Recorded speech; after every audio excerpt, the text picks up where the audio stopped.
Welcome to the chalkboard, my fellow football nerds, for episode number 67 of Chalk Talk, brought to you by the Painted Lines. I'm your host, Shane Half, and you can follow me on Twitter at halfandhalf_TPL. I'm joined today from Philly Sports Alliance, Ryan Reese, who I just got done doing another show with, Talking Birds, but that's not what we're doing today. Ryan, how are you doing this evening? Doing pretty good, Shane. Thanks for having me on, as always. Love any time I can talk, get a break from talking about the Eagles and talk about the NFL for sure. Absolutely, and that's what we're here to do today. We've got a great show lined up for you guys. We are going to be previewing the AFC North and the AFC East. So this will be the conclusion of our divisional preview series. This is the first one that Ryan has been on with me, but we're looking forward to diving into that. So if your team is not in the AFC North or East, just be sure you check out our archives. We've broken down the additions, the losses for all the teams, predicted over-under win totals, all of that good stuff. But before we get into it, in our new segment, Question of the Day, the question we're posing today is what team that made the playoffs last season will miss it entirely this year? So, Ryan, I'm going to throw it to you first. Give me a team in the playoffs last year that's going to miss the postseason this year. You know, when you originally posed this question to me, I kind of went through a bunch of different names, and there were, a couple that's kind of, I thought maybe they're kind of on the cusp, but there's one that stood out to me in the AFC, and that is the New England Patriots. I, know we're about to talk about the AFC East in a bit. I just think that division as a whole got so much better, and they didn't. And just given the talent of the rest of the AFC, obviously the AFC West got crazy good. I just don't see how they can squeak in again as a wild card team and make the playoffs once again this year. Yeah, reports out of their camp has not been good. Their offense has kind of been a dumpster fire, which I don't know what you expect when you hand the offense to Matt Patricia, a defensive coordinator, and Joe Judge, who was a special teams coach before he became the head coach of a dumpster fire in New York and then got fired. So I don't know what they're expecting. We're going to get into the Patriots. We could probably do a whole show about just what in the world is going on in New England. Right. It really feels like Bill Belichick is just playing a game of like, how difficult can I make this on myself and still make the playoffs? Like, let's throw away first round picks. Let's bring in failed defensive coordinators to call offensive plays. Who knows? I don't understand what's going on there, but yeah, especially after the draft they had, and then just the offseason was not very good for them. Yeah, I agree. I think Bill might have officially lost it. He had a pretty darn good run, but I don't think he's going to be winning anytime soon. I'm a big Age of Empires fan and player, and I'm not great. I'm okay, but there's a guy that is he's a professional caster, but he started a meme account where he plays Age of Empires, which is a really intensive, like real-time strategy game. You use your whole keyboard, all of that, and he started an account where he plays it with a PlayStation controller. And so like he's this really good player that's playing at a low level because he's doing that. Feels like what Bill Belichick is doing right now. He's just sitting here and he's just like doing these challenge. I don't know, but yeah, I'm with you. I don't expect the Patriots to have a very good season. I certainly would not take the odds on them making the playoffs. So I'm gonna go with another AFC team. Actually, I'm gonna go with another AFC team that we're gonna talk about in this podcast, and this one might shock some people, because they were in the Super Bowl last year. Yeah, that's right. The Cincinnati Bengals, I'm predicting to miss the playoffs this year. And I'm so frustrated with the Bengals. Maybe I'm letting that influence my judgment here. But this is a team that was in the playoffs last year. They are contenders in the AFC. They have the perfect situation. They have a quarterback on a rookie contract. They have a receiver, a stud receiver, a top 10 receiver in the league on a rookie contract. They should have been going wild in free agency. Go get some players. Sign Jesse Bates. The guy's not even practicing because you won't pay him. Go get Von Miller. And Ndamukong Suh is still in free agency. Like, get him in the building tomorrow. Anthony Barr signed a $2 million deal with Dallas. Like, how is that guy not a Bengal. Eli Apple is their CB1.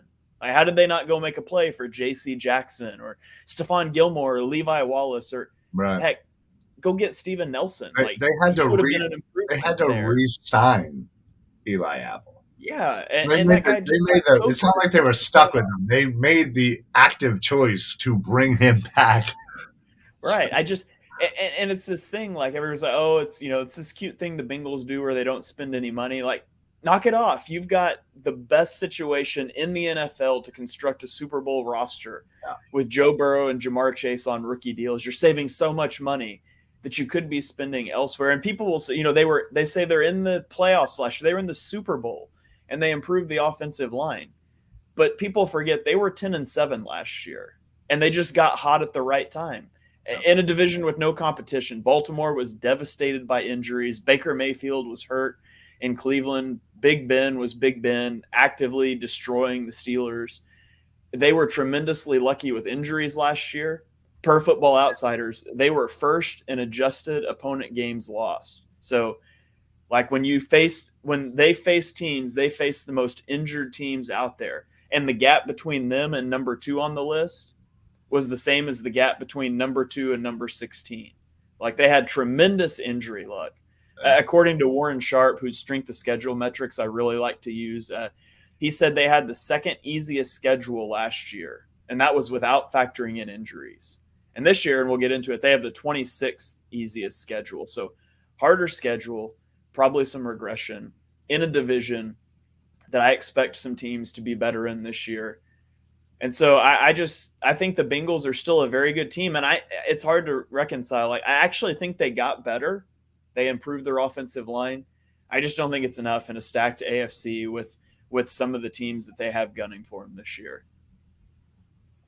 So that's, now that we've lost all the Bengals fans on the podcast, let's dive into the AFC East, and we'll circle back to the North here at the end. So let's start off with the Buffalo Bills. And so I'll throw a schedule graphic up here and I'll throw out some of their additions and losses. In the draft, they spent a first-round pick on cornerback Kaiir Elam.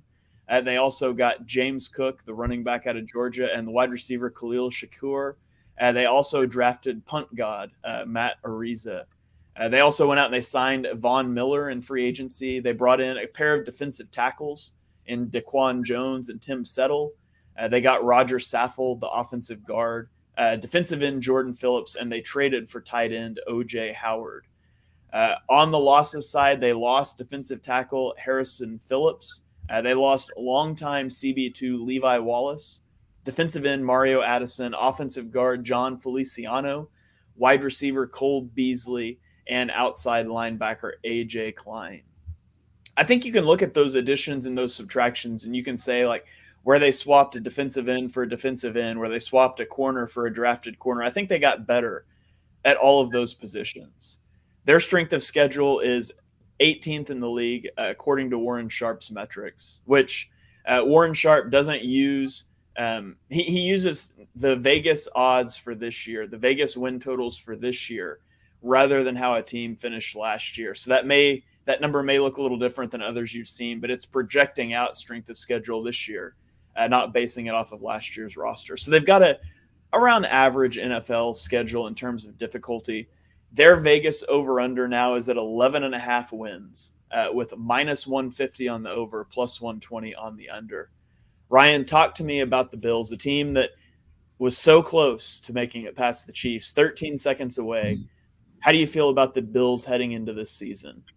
Yeah, the Bills just kind of always felt like they were on the cusp of something. And I think we, as the season last year kind of played itself out, I think, most people kind of had that, okay, they had that look. They had that feeling of a team that could go pretty far. And, unfortunately, overtime, coin flip, yada, yada, yada. We all know the story.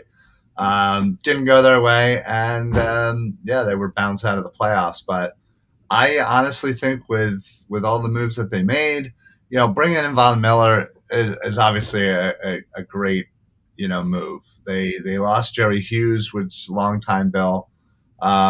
So, yeah, I'd say that's, a slight upgrade. Obviously, Von Miller's, getting up there too. But, I think what they lost on the offensive side, I think they gained, bringing in Jameson Crowder and OJ Howard certainly helps to add to, with Dawson Knox. So I think they probably status quo, maybe slightly improved with the offseason that they had. And just given the fact that you're getting another year of Josh Allen, who is just getting better and better and better and better, I don't see that changing. So I think, just looking at this division, I think it is 100% theirs to lose. While I think a lot of the teams in this division did get better, um, I just don't think anybody's going to eclipse the Bills just because they were already so much better than the rest of this division.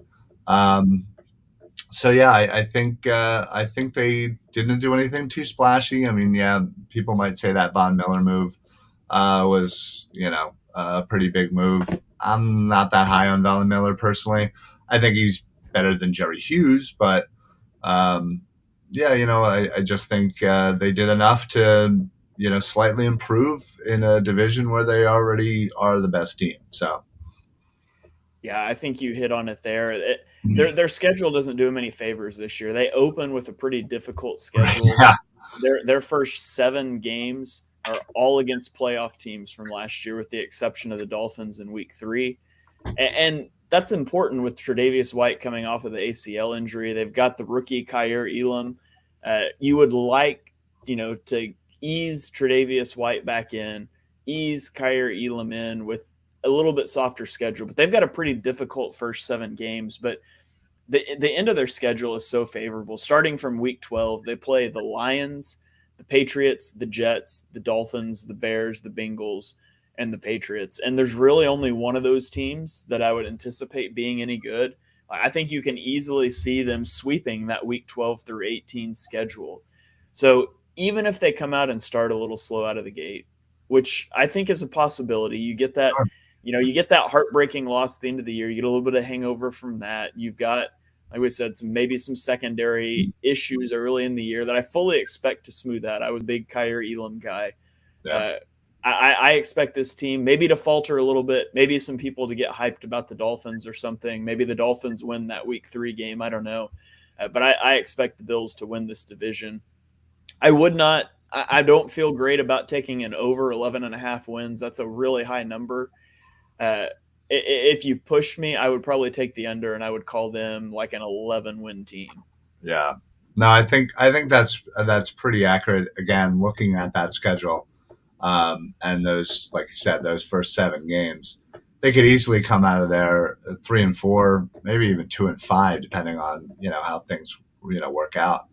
And it's really that middle games, those middle 3 games that they really might determine their season. Because, like you said, they could certainly sweep, or at least maybe have one loss in those last 7 games or whatever. But that first 7 is going to be real dependent on if they can get to 3 or 4 wins out of there. If they can survive that, get a couple of wins in the middle there before their easy part of the schedule, then yeah, I think they could get to 11 or more wins. But I'm with you. I wouldn't, honestly. That's one of those where I'm just going to pass on betting on that line. So Yeah, I don't have money on this line. If I did have to take it, I would take that under, though. We've got Prestige Taco chiming in off of YouTube, says, "Yo, welcome to the show. Thanks for joining. If you guys are watching live, drop us some comments here. Unless you're a Bengals fan that's going to yell at me for my takes earlier." I would like to add to that. Don't listen and fire away. All right, let's roll on to the Dolphins. Miami Dolphins. You can't argue that they didn't have a splashy offseason. They go out and they trade a first, second, and fourth round pick, as well as a future 4th and 6th for Tyreek Hill. They were big players in free agency, signing Terron Armstead to be their left tackle. They also went out and got Cedric Wilson out of Dallas. They signed Connor Williams, the center, and running back Chase Edmonds out of Arizona. Guys that they lost Jason McCourty. He retired. And they traded Devontae Parker for a 3rd-round pick in next year's draft. They have the number 19 strength of schedule, so it's right there with the Bills in terms of difficulty. Their over under is set at 8.5, with the over paying out at negative 165, the under paying out at plus 135. Ryan, what's your feeling on the Dolphins, their moves they made this offseason? What do you expect out of them this year? Yeah, they went out and improved their team more than anybody in this division, in my opinion. They obviously have Tua. They brought in the Teddy Bridgewater. They, have a couple of running backs. And what did they do? They brought in Chase Edmonds, Raheem Mostert, Sonny Michel, and probably seven other running backs that, they haven't officially announced. Bringing in Tyreek Hill to go along with Waddle, huge move. It really is going to give Tua all the weapons that he needs.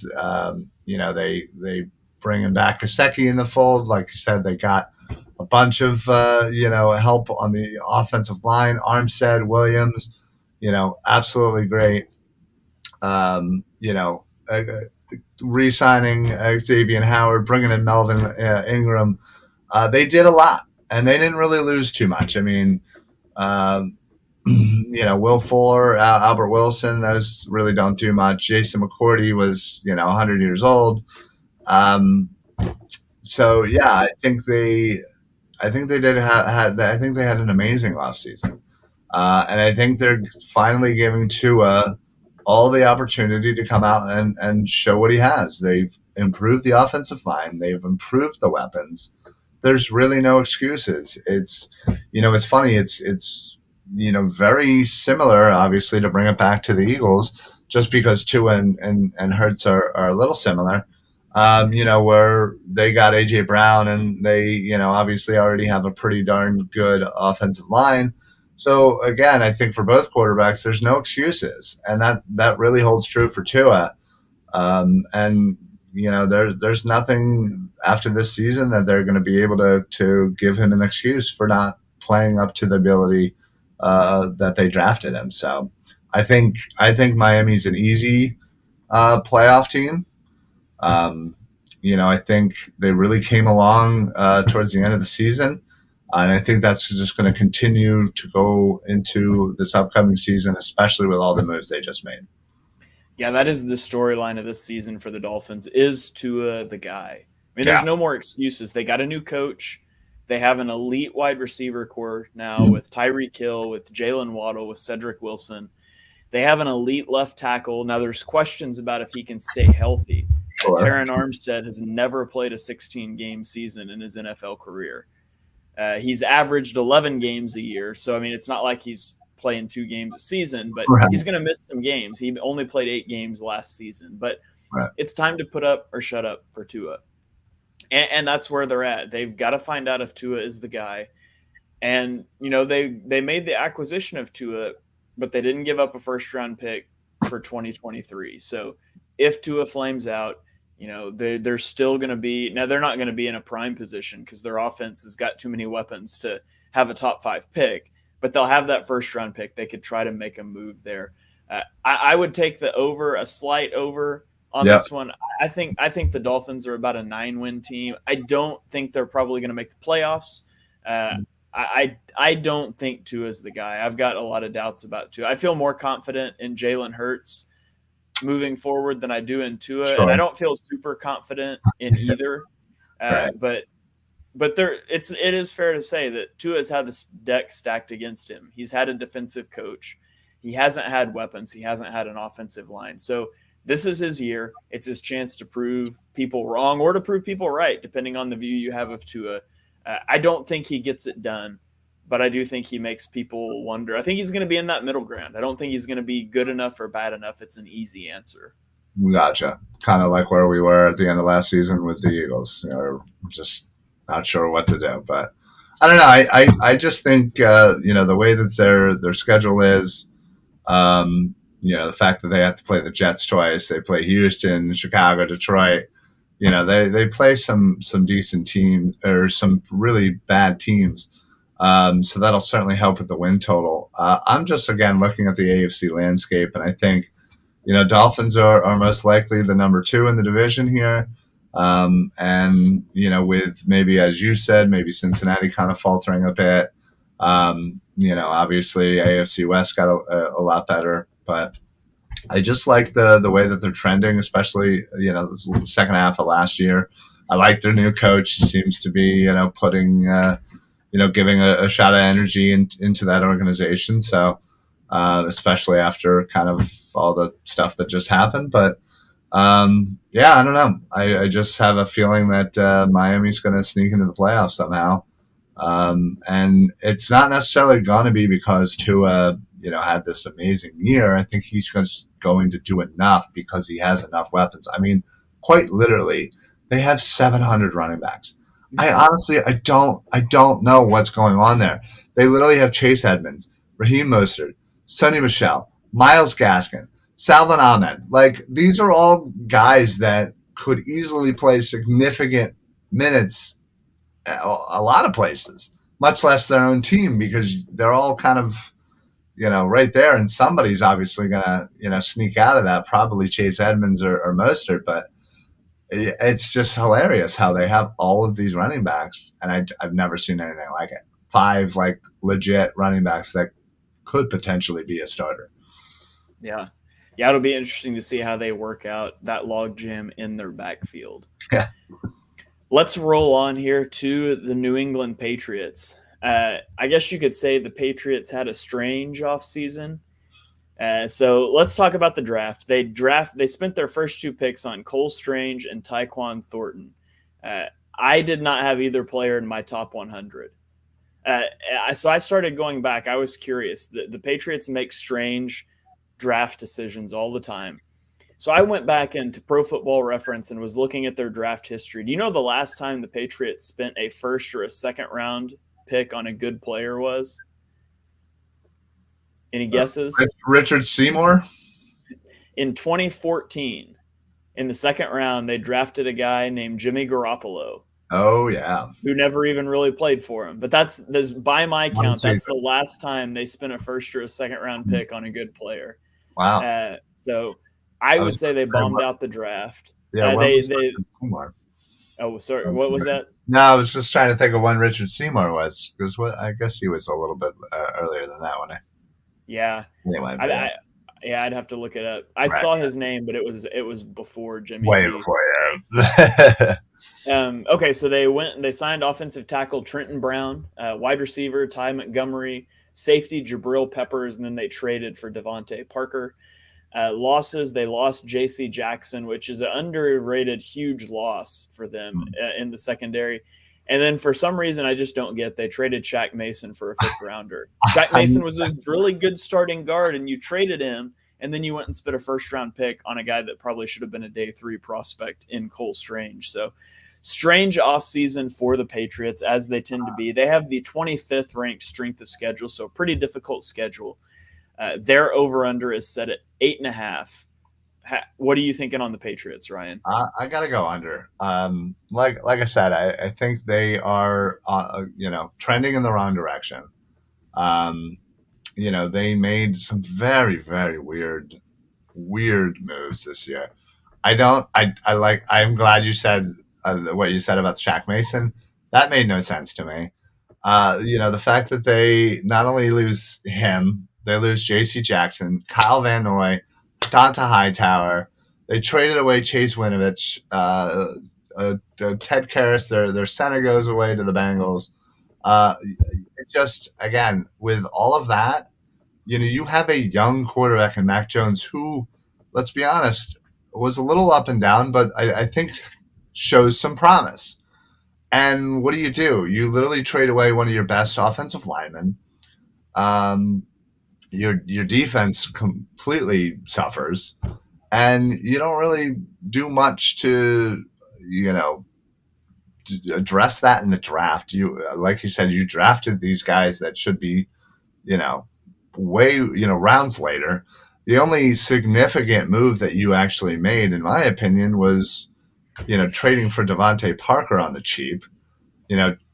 Ty Montgomery does really nothing for you. So yeah, I'm just curious as to what Bill Belichick is thinking. because it doesn't make sense. When you have a young quarterback, you want to put weapons around them. You want to build up your offensive line. You want to give them all of the opportunity to have, the best to utilize their own ability. And they're not doing that. So, in my opinion, they are going to trend down hard, even more so than last year. They snuck into the playoffs. They're not making it again. I'm hitting that under.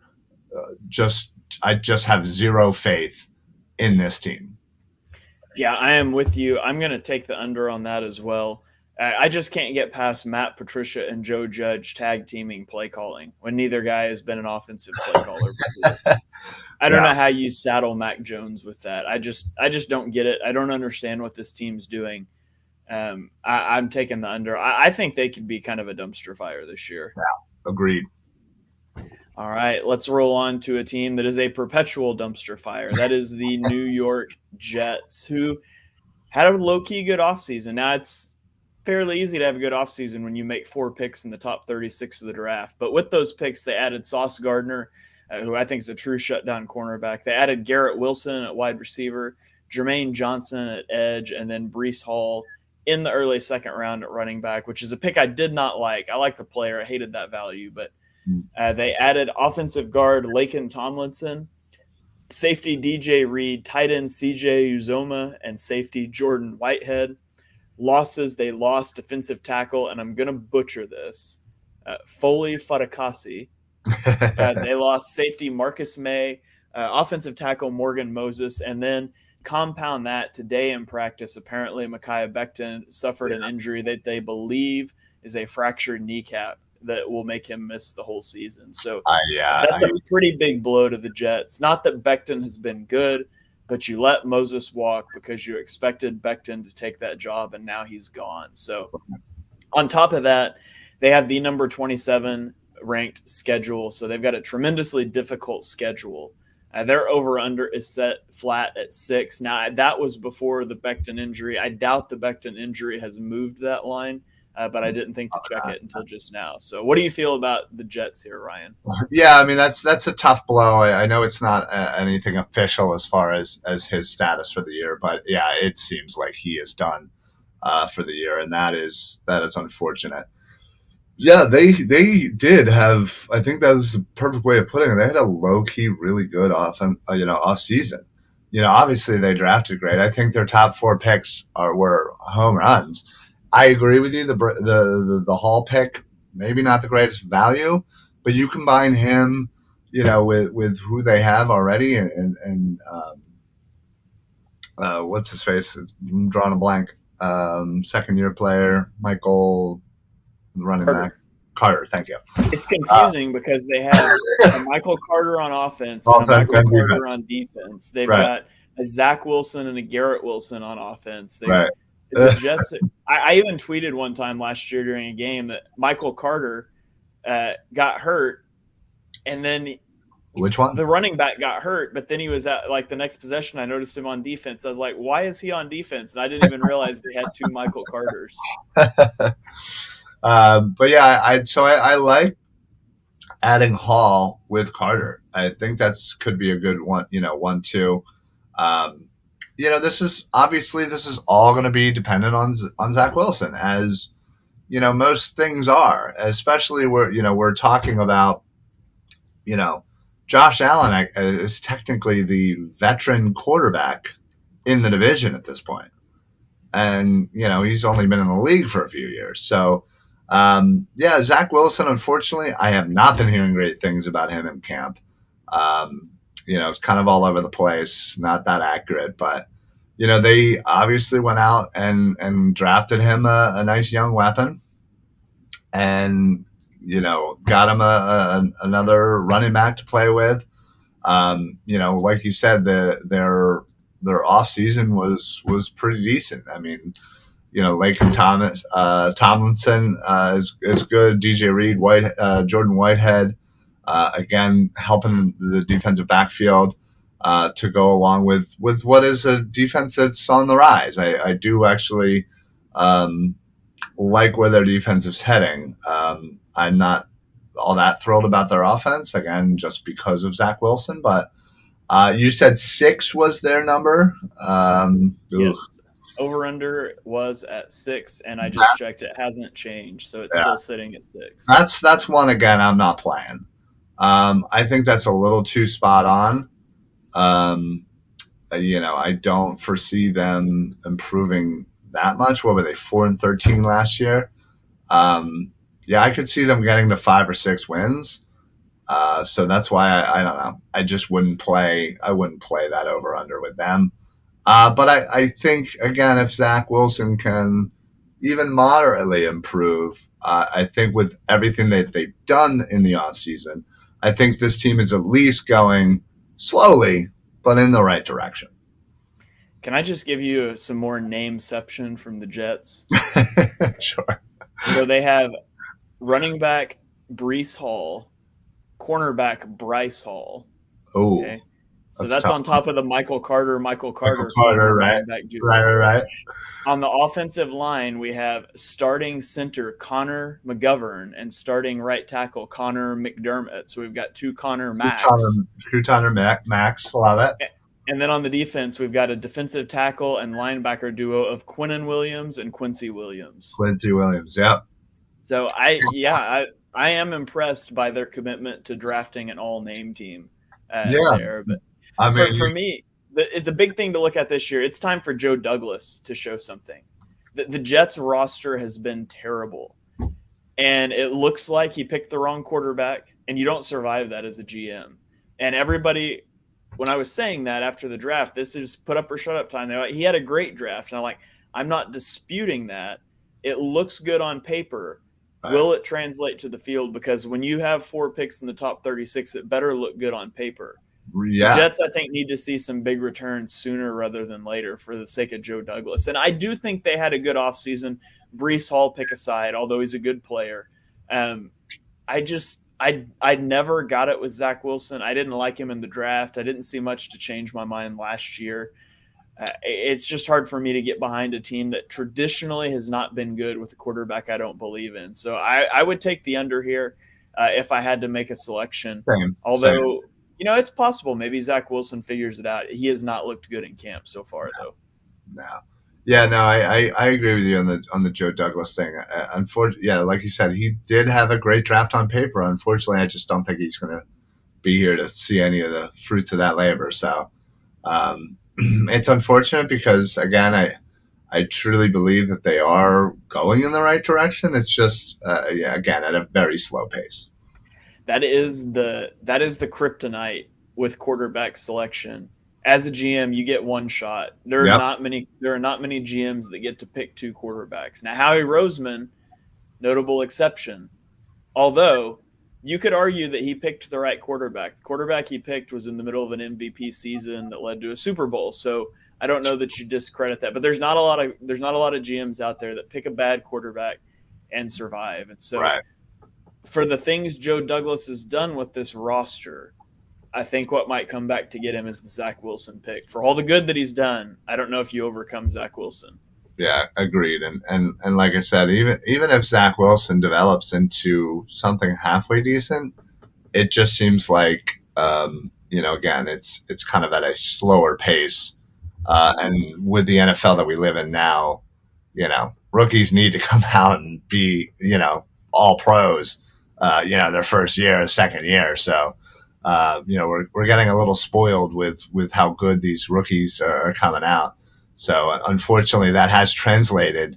Back in the day, I mean, how long did Tim Couch last in Cleveland? It felt like he was there for 7 years as their starter, and they were just like, well, he's our first number 1 overall pick. We got to let it see it play out. And nowadays, you barely get 3 years, and you're out of here. So. It's a different NFL for sure, and that has translated over to GMs as well. We even had Aaron Rodgers sits for 3 years. They draft him in the first round, and in his first 3 seasons, he only throws like 100 passes, 143 passes in his first 3 years in the league behind Brett Favre. So, and then he comes out and goes 6-10 his first year. And then Yeah. of course it goes on ever, but there's not the time for that anymore. It's a much No. faster Oh my pace. gosh. Yeah. No. We'll never see that. Yeah. Again, Jordan Love is. You might as well write him off now. Yeah. Even if Aaron Rodgers retires after this year, there's no hope for Jordan Love right now. When we have that expectation because of teams like we're about to talk about, like the Bengals, because you have the Bengals with second year quarterback Joe Burrow, first year receiver Jamar Chase, they light the league on fire. And so, it just shortens those timelines. But the Bengals, coming off of their Super Bowl season, they added Daxton Hill, the safety slash kind of Swiss Army knife type player, in the first round. Now you could argue they did that so they don't have to pay Jesse Bates, but they added Daxton Hill. He's kind of some insurance there. They went out and they signed a trio of offensive linemen in Alex Kappa, Lyle Collins, and Ted Karras. So they dramatically, in theory, improved their offensive line. Although one of the biggest, indicators of offensive line success is that continuity. So it'll be interesting to see how quickly they can gel together. They, especially, week one, they're sitting there and they're facing off against TJ Watt and that Steelers pass rush. So that'll be interesting to see. They lose tight end CJ Uzoma, cornerback Trey Waynes, and free safety Ricardo Allen. They have the 26th ranked strength of schedule, as I mentioned earlier in my little mini rant.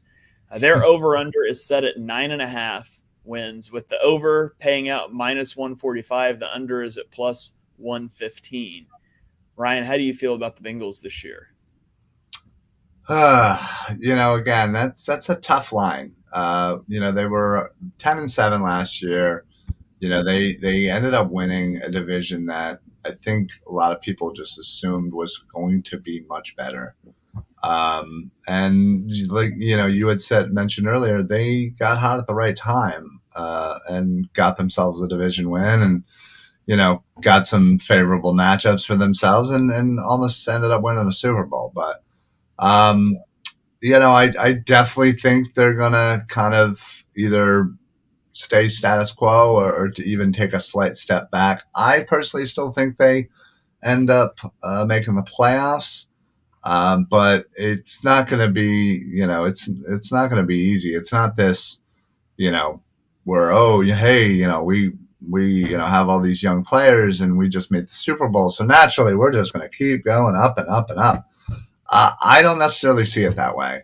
Now, while I absolutely love what they did for their offensive line, Lyle Collins, Karras, Kappa, those are all great moves. I mean, granted, they ended up losing Riley Reef and Quentin Spain, but obviously huge upgrade. And considering that Burrow has obviously lost some time, due to injury, I think that was an amazing move. They already have most likely the best wide receiver core in all of football, and they did what they needed to do to help the offensive line. Now their defense, on the other hand, not great. They drafted their safety to maybe potentially replace Jesse Bates, but they gotta figure that situation out sooner than later. Are they going to trade him? Or are they just going to sign him because he doesn't clearly want to play on the franchise tag? I honestly, this is probably one of those where I don't play the over under. I think again, they're probably right around 9 or 10 wins. Their schedule is up and down, so I can't really get a good read on where they may fit in all of that. So yeah, I think they squeeze in to the playoffs, potentially as a wild card. I think it's going to be a 9 or 10 win team that wins this division. So yeah, they surrendered 70 sacks of Joe Burrow last year, and they significantly improved the offensive line. This is him coming off an ACL tear, by the way. Right. Yeah. Significantly improved the offensive line. What else did they do? I don't feel like they did anything else, and I feel like there were some other things that they needed to do. The offense is good. The defense is where my concerns are. And looking at this roster or this schedule, they have got to start the year hot because their last 6 games of the year, heck, 7, I guess, if you want to throw the Titans in, November 27th, the Titans, they were the 1 seed in the AFC last year. Then they played the Chiefs, then the Browns, then the Buccaneers, then the Patriots, which is an easier game, but then the Bills and then the Ravens. Like, out of that final 7 games, like, they could go 2-5. They could go 3-4 there. They have got to get out to a hot start to the season, because when they come out of their bye week, it is a very uphill climb to the playoffs. They need to start hot. Maybe they will start hot. I'm not saying they should start hot. It's a fairly easy schedule at the beginning. But if I had to take the over-under here, this isn't one I have money on, but I would take the under. Like I said, last year they were a 10-win team. They would have to repeat being a 10-win team with all of the factors that went into that last year. And I just don't know that that's super likely. So I'm going to take the under on this one. Maybe I got them at like a 9-win team. Yeah, I think I kind of agree with you. I think they're going to be around that 9 or 10. That's kind of why, again, gun to the head, I would go for the under. I mean, looking at their defense outside of Bates, they really don't have. They have what? Jay Hendrickson, who again had a good year. Outside of that, like, they don't really have anybody. They have no linebackers. Their corners are pretty bad. Everybody else on the defensive line are average at best. Von Bell, was a first rounder coming over from New Orleans, but he hasn't really done much with his career. So, obviously they go out and draft Dax Hill, and most likely he'll be behind Bates, should Bates still be on this team. I think in the 3rd round, they ended up getting a D tackle, Zach Carter. Again, great, but again, nothing that moves the needle. They clearly need help on the defense, and I think that's what's going to hold them back this year. And that's the thing too. Jesse Bates has them held hostage right now because he has yet to sign the franchise tag, so they can't even trade him if they wanted to. Right. Well, yeah, actually, yeah, you're right. So unless he decides to play ball, if he plays, they can't do anything. And so that also hangs over there. How far is Jesse Bates willing to push this thing remains a big question as well. Yeah, I agree. So, let's roll on to the Baltimore Ravens.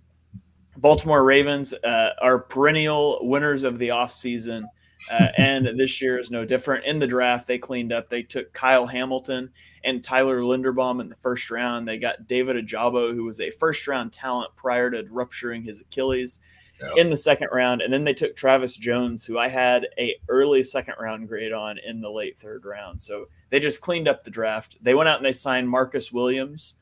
Safety, they signed offensive tackle Morgan Moses. They signed pass rushers Calais Campbell and Justin Houston, and they signed cornerback Kyle Fuller.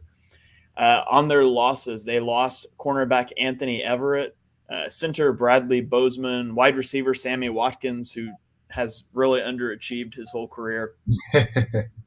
Alejandro Villanueva, I believe, retired. He did, yes, he did. I know he's gone. I think he retired.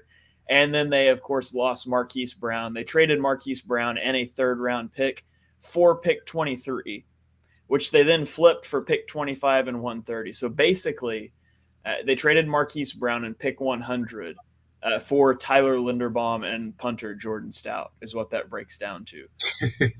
They had the 11th ranked strength of schedule. So they're on the easier end of the spectrum in terms of schedules. Their over-under is set at 9.5. How do you feel about the Ravens, Ryan? Yeah, again, I think honestly, I think this might be the tightest raced division in all of football. I think all 4 of these teams could theoretically have a claim to the division at this point, with the Browns probably being the 4th, just given their quarterback situation, whatever that ends up being with the pending suspension of Deshaun Watson. But they had a great draft. They re-signed all their key players that they needed to. They brought in Marcus Williams, who I really, really liked and would have loved for the Eagles to bring in. But then, they traded Marquise Brown for no reason. Sammy Watkins went to the Packers. Not that he was that huge, but again, usually week 1, week 2, Sammy Watkins balls out, and then you don't hear from them the rest of the year. Um, they're obviously their team is built, around their defense. I mean, they have studs everywhere. I could literally just go down their defensive depth chart and just be like, yeah, I'd take that guy. I'd take that guy. I mean, Marlon Humphreys, Marcus Williams, Chuck Clark, Marcus Peters. Like, the defensive backfield alone is insane. Kyle Fuller is technically their nickelback corner. Um, so they're obviously defense first, but it's just strange how they went ahead and traded Brown. Um, for Lamar Jackson, somebody that's again going to be coming up to a contract, extension in a couple of years. And he's been very vocal about getting him weapons. Yes, they have Mark Andrews, one of the best tight ends in the league, and J.K. Dobbins, if he can stay healthy, along with Gus Edwards. And they actually brought in Mike Davis, who, finally got his shot after having an amazing, year backing up McCaffrey when he went down. Fell flat on his face. So if he can even come close to half of what he did in that Carolina year, they'll have a really nice set of running backs. They also still have Justice Hill too, which is great. And actually, didn't Corey Clement sign there too? Not that he'll factor in, but whatever. Just always make an Eagles point. And their offensive line I really like. Morgan Moses, drafted Linderbaum, Ronnie Stanley. I mean, Zeitler they got from the Giants in the offseason. I really like their offensive line. It's just they have no receivers. I mean, Rashad Bateman was hurt. We don't really know what you have with him. Devin Duvernay, please. James Proche. The rest of the guys, I don't even know who the heck they are. Their top 3 projected wide receivers combined for under 800 yards receiving last year. Yeah. So throw this tweet up here from Warren Sharp. Notable first-round quarterbacks and where their team ranked in money spent on wide receivers during their rookie deals. And he lists out, Patrick Mahomes, number 2, number 7, number 22. Josh Allen, 3, 16, 32. Murray, 9, 9, 18. Burrow, 12, 11, 1. Right. Herbert, 2, 2, 14. Lamar Jackson, 32, 22, 28, 27. Like, that's insane. It is criminal how they have handled Lamar Jackson.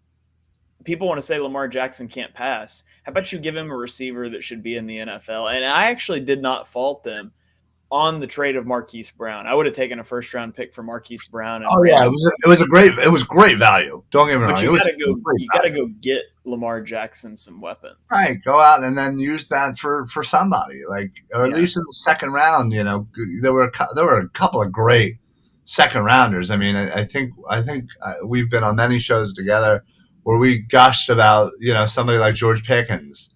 And just there were plenty of options basically, and they they seem content on having Mark Andrews be the focal receiver on this offense, and I think they're just kind of hoping Rashad Bateman turns into something. We don't know. We just don't know. I mean, he was hurt, so I think we're all hopeful that he can be an actual number 1, but you're basically coming in. He's basically coming into a rookie year right now because of his injury last year. So you have no idea. I just don't get their philosophy when it comes to the offense and adding weapons. So I would personally go under if I had to do something. I think they're about an 8 or 9 win team, and I think they fall short and don't make the playoffs. Yeah, I would take a slide over here. I'm such a big Lamar Jackson guy. I really do think he can pull if they're just healthy, which they weren't last year, and you typically expect that to kind of return to the norm. If they can just be healthy, I think Lamar Jackson can get this team into the playoffs. I think that defense should be really good, and maybe somebody will be able to catch a football for Lamar. We'll find out. Right.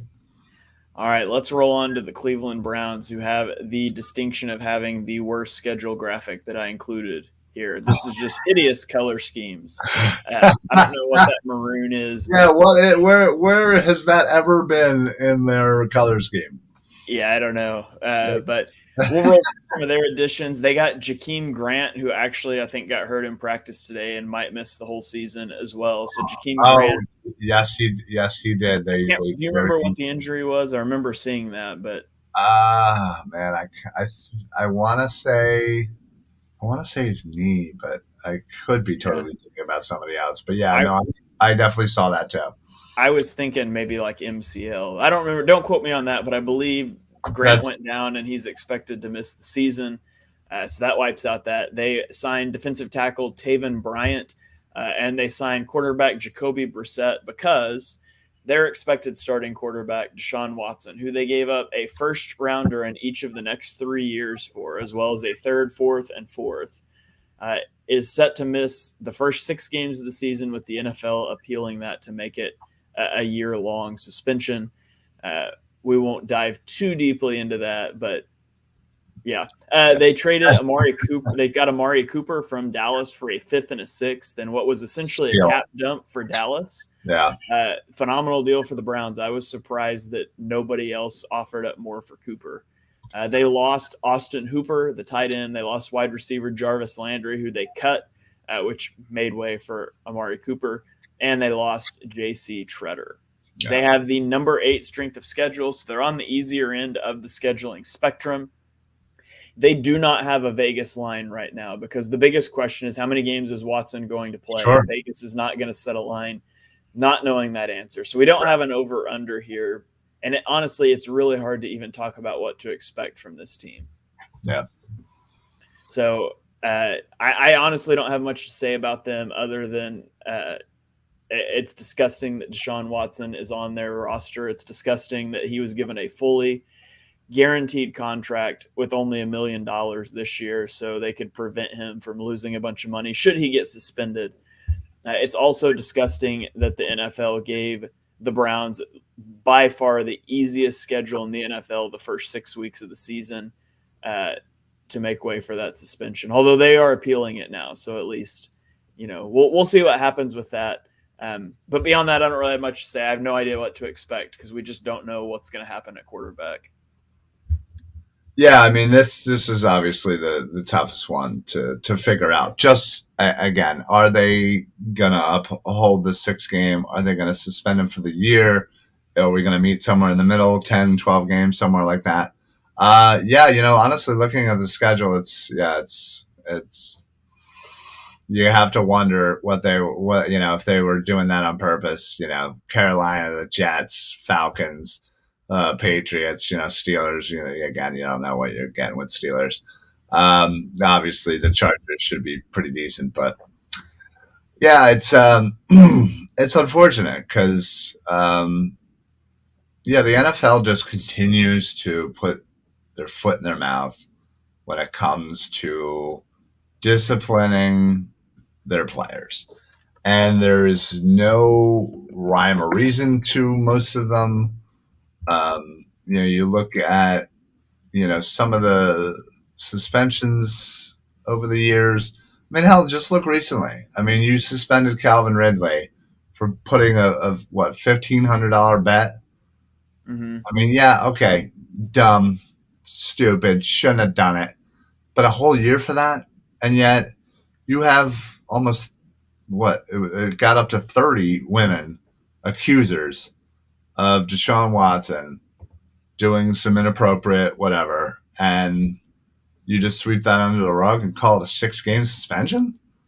Like, what does that say to the fans? What does that say to the female fans? I mean, you're basically alienating, your female fans by allowing this dude to play. So that alone was just so stupid. But I can't anyway, wait. getting back Wait to until that Ravens game, the 7th game of the year, if he's only suspended 6 games. I can't wait till that 7th game when he comes out along with everybody else wearing pink. to support breast cancer awareness in his first game back in the NFL. Oh my God, I literally almost just spit out my drink. Oh my God, that's right. Talk about optics. Oh, that's going to be so bad. Oh man, the NFL is not smart sometimes.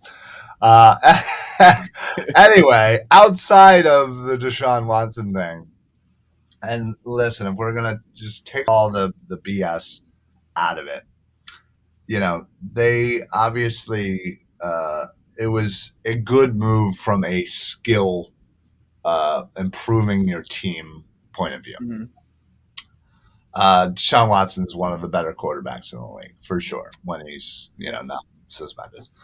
They got Amari Cooper on the cheap. They could obviously absorb the contract, especially with the Deshaun Watson contract, how that was done. They re-signed Ronnie Harrison, Anthony Walker, Davion Clowney. They traded Chase Winovich from the Patriots. They re-signed Njoku. They did a really good job off-season wise, retaining their players and going out and getting a couple of guys. And Jacoby Brissett, 2019, when he started that season for the Colts, they were like a 500 team. I think it was like 7-8 in his starts. Yeah, not bad. He hasn't played a lot since then. I think he got 5 starts in Miami last year, but he's serviceable. I mean, he's not what you want, but he's serviceable. If Deshaun Watson comes back after 6 games, like looking at that schedule, with Jacoby Brissett at quarterback, I would argue they should beat the Panthers, the Jets, and the Falcons. Yeah, maybe the Patriots. Bill Belichick's always got something cooked up on defense, but I mean, you could get to 500 there, and so they've got a path to being in contention for the playoffs. Pending what happens with the Deshaun Watson stuff. Yeah, I mean, considering you have to play Houston, you have to play the Commanders, you have to play the Saints, and especially if Winston is out, you don't really know what's going on there. Oh, by the way, it was his Achilles. Jakeem Grant. It was his Achilles. So yeah, that's not great news. But yeah, again, I kind of think with the whole suspension looming, they have to be considered kind of in the basement right now of this division. Like you said, if they can survive and win 3 of these games, which they should be able to, again, that would certainly help. But the rest of their schedule isn't easy by any means, even with Deshaun Watson at the helm. The simple fact is they, still have to play the Ravens twice, still have to play the Bengals twice. They play, an upcoming Miami team. They play Tampa Bay. They play the Bills. So yeah, it's not necessarily that easy after their first, 6 games. So they're going to have an uphill climb, and that's all pending if Deshaun Watson is able to play that 7th game against the Ravens at Baltimore. So. Yeah, what did you say their over under was? Oh yeah, they don't have one. Yeah, they're the only team that doesn't have. At least at the book that I looked at. Yeah, I mean that makes sense. I'd say again they're right in that mix of 8 or 9 wins. I think I would lean more towards 8 just because of the second half of their schedule is pretty tough, and probably betting on the fact that Deshaun Watson gets more than 6 games, because I know the NFL is certainly pushing for it now that they, realize that they effed up. So yeah, I'd say this is probably a basement team, but still, I think, top to bottom, I think this division might have, the most kind of parity when it comes to this whole division. I mean, the division could be separated by 1 or 2 games, the whole division. Yeah. All right. Well, let's roll on to the last team in the division, another team with some quarterback uncertainty that we'll get to. That is the Pittsburgh Steelers. They added quarterback Kenny Pickett in the first round of the draft. They also snagged George Pickens, he was number 5 wide receiver for me. Love that. Had a first-round grade on him in the second round, and he looks to be the real deal in camp. They got Marvin Leal, who at one point was considered like a top 5 pick. Now, he fell as the season went on, but they got Calvin Austin, the speedy wide receiver. out of Memphis. They also, in free agency, they got offensive guard James Daniels, center Mason Cole, Yep. linebacker Miles Jack, quarterback Mitchell Trubisky, and a pair of corners in Akilo Weatherspoon and Levi Wallace. They also lost some receivers. They lost Ray McLeod and Juju Smith-Schuster. They lost Try Turner. Stephon Tuitt retired. They cut Joe Schobert. And then Big Ben Roethlisberger also retired. They have the number 29 strength of schedule this year. So they're on the easy end. They have an over-under at 7.5 in Vegas. How do you feel about the Steelers, Ryan? Yeah, 7.5. I think that's a little disrespectful. I mean, I know obviously they're switching from Roethlisberger to Pickett. Again, one would assume. I mean, I suppose what's his face? Trubisky. Yeah, Trubisky, or even Matt Canada said that Mason Rudolph might, which is just, if you pay Mitchell Trubisky $14 million and draft a first-round quarterback, also you can start Mason Rudolph. Rudolph, right? Yeah, I hear he's actually having a pretty decent camp. So, yeah, regardless of the uncertainty of who actually is going to start and when, I think they have capable quarterbacks to do the job. And considering they have a pretty easy schedule, they obviously play the Jets, they play Carolina, they play, the Giants, they play Houston. They play the Commanders, even though it does look like they have the old Redskin logo on there, which is pretty funny. They play, yeah, they play the Jaguars, so they have winnable games. And again, their defense is always going to be good. I mean, T.J. Watt, Minka Fitzpatrick. I mean, they have plenty of great players, and they always seem to have wide receivers. Chase Claypool was supposed to be the next best thing, and he's not even considered the best wide receiver on their team. Deontay Johnson, and then they obviously go and grab Pickens. That's a pretty nice 1-2-3. Considering they're all pretty relatively young as well. They have Freiermuth, who's kind of I feel like is going to take a jump this year.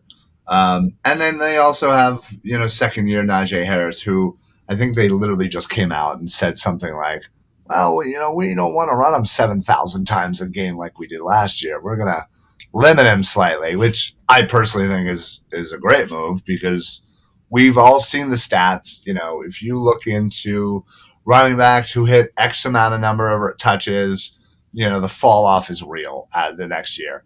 And so I think they're going to try and limit that as much as they can within their own ability to kind of limit his, rushes, his touches, so they don't, in 5 years, they don't actually kill this guy. So, yeah, I think they didn't really do anything that necessarily wowed me. I did like their draft. But, off-season, notes, again, nothing really stands out. I mean, obviously, James Daniels is pretty good guard. And Miles Jack, I was a huge fan of. I mean, you're already adding him to a pretty amazing defense. So, yeah, I think, again, as I've been saying every time I mention a team that, you're essentially kind of, they're all going to be right there. I personally would hit the over on this. I think they're, again, kind of in that 8 or 9 win. You said there were 7.5. I'm hitting that over. I think they can get to 9 wins and battle for the division with the other teams. Because, like I said, depending on everything with Deshaun Watson will depend on whether or not the Browns are in this mix. But the other 3 teams, I feel like could be right there. And you could easily make an argument for all 3 of them and eventually all 4 of them to be division winner. Yeah, I'm taking the over on this as well. Yeah. The Steelers went 9-7-1 last year, and Ben Roethlisberger was an active detriment to this football team. Shell of himself. If Mitch Trubisky plays the way he did in Chicago, he would be better for this team than Ben Roethlisberger was last season. That's not a Ouch. knock on Roethlisberger's career. He had a great career. He just took a nosedive at the end, and that's fine. It happens. But and that's, setting aside Kenny Pickett, who I was not a believer in, but they invested a first round pick in him. One of those guys has to win the job. But the over under is at 7.5. 7.5. For them to hit the under, that would mean they would have to have a record of 7-10 or worse.